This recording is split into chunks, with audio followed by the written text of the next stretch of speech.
तो expansion in volume of three dimensional expansion, मतलब length height और वेट तीनों के अंदर एक साथ ही क्या हो, एक्सपेंशन हो, किसकी वजह से, हीट की वजह से जो है एक्सपेंशन हो तीनों के अंदर ना एक साथ ही वॉल्यूम, उसको वॉल्यूम थर्मल एक्सपेंशन कहते हैं। मतलब वॉल्यूम का फॉर्मूला जो है length into height into width है ना, तो तीनों के अंदर एक्सपेंशन, मतलब तीन डायमेंशन के अंदर लेंथ हाइट और विड्थ के अंदर एक्सपेंड, ये तीनों के अंदर एक्सपेंशन हो किसकी वजह से, हीट की वजह से जो है उसको क्या कहते हैं, वॉल्यूम थर्मल एक्सपेंशन कहते हैं। अब वॉल्यूम थर्मल एक्सपेंशन का जो डेरिवेशन है इसकी, delta v directly proportional to V1।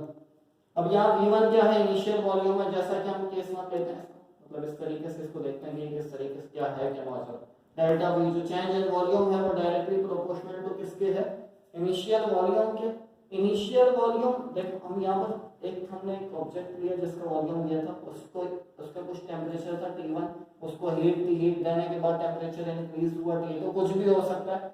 तो उसमें जो चेंज आया वॉल्यूम के अंदर वो ये था, ये वाला पार्ट जो है शेडेड पार्ट क्या है, ये चेंज है इसके अंदर, और ये जो चेंज आया ये डेल्टा V कह दिया इसको।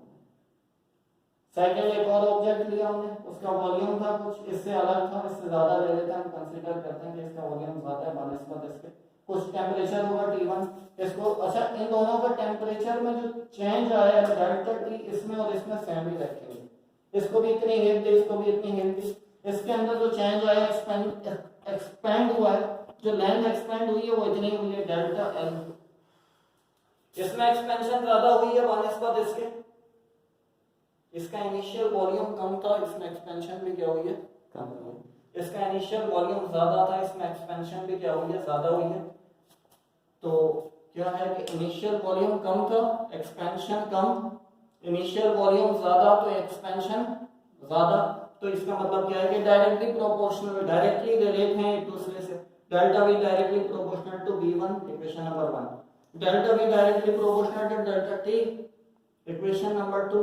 इसका क्या मतलब है कि जो है delta V directly proportional to delta T है। डेल्टा T का मतलब क्या है कि टेम्परेचर में चेंज कितना आ रहा है, कितना इंक्रीज हो रहा है या डिक्रीज हो, इंक्रीज हो रहा है। फिलहाल तो हमने दो ऑब्जेक्ट लिए, दोनों का वॉल्यूम सेम रखा, इसका भी V1 इसका भी V1, टेम्परेचर T1 T1, इसका टेम्परेचर भी 30 रखा। हम एक सपोज कर लेते हैं इसका टेम्परेचर, इनिशियल टेम्परेचर कितना 30 है, दोनों एक ही मटेरियल एक ही वॉल्यूम है। इसको हमने हीट किया, हीट करने के बाद रोका, कब हीट को रोका उस वक्त जब जो है वॉल्यूम टेम्परेचर क्या हो गया, 100 हो गया। इसको हमने कब रोका, जब 70 हो गया। डेल्टा T इसका निकाला 70, 100 माइनस 30, डेल्टा V क्या होगा, T2 माइनस T1। यहाँ पर हमने देखा इसका जो टेम्परेचर में चेंज आया वो कितना, 70 माइनस 30 तो कितना आएगा, 40 डिग्री सेल्सियस। इसमें जो टेम्परेचर में चेंज आया इतना, इसमें चेंज आया इतना, मतलब इतना इंक्रीज किया है, इसमें इतना इंक्रीज किया है। इसमें जो टेम्परेचर इंक्रीज किया तो इसके अंदर जो चेंज आया है लेंथ के अंदर वो इतना हुआ है। इसमें जो टेम्परेचर इंक्रीज किया तो उसकी वजह से जो लेंथ में चेंज आया इतना, इसमें कम आया है। अगर टेम्परेचर कम चेंज किया, इसमें ज्यादा आया, जब टेम्परेचर ज्यादा चेंज किया तो इसका मतलब क्या है कि delta V directly proportional to किसके है, डेल्टा T के है। इक्वेशन नंबर 2 कंपेयर कर देंगे, equation number 1 and 2। Delta V left hand side पे यही आ जाएगा, प्रोपोर्शनलिटी का साइन V1 डेल्टा T। ये आता है तो कांस्टेंट आता है और इक्वल टू आता है, इक्वल टू और कांस्टेंट की जगह पे हमने क्या लिख दिया, बीटा लिख दिया। अच्छा, इसको इक्वेशन नंबर 3 कह दिया।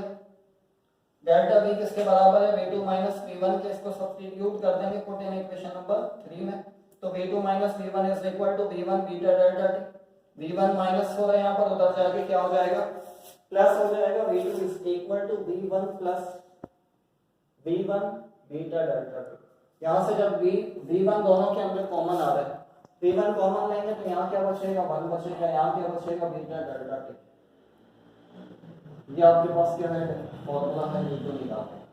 अब अगर इक्वेशन नंबर 3 को हम यूज करें तो यहाँ से अगर बीटा निकालें तो बीटा किसके बराबर होगा, V1 डेल्टा T मल्टीप्लाई है, यहाँ पर आके क्या हो जाएंगे, डिवाइड हो जाएंगे। अब इसको इस तरीके से भी लिख सकते हैं। तो इसका जो है क्या मतलब, ये क्या है, fractional change in volume with respect to temperature. और ये बीटा है क्या, बीटा है coefficient of volume thermal expansion, जो क्या करता है, depends upon the nature of किसके, मटेरियल की नेचर पर डिपेंड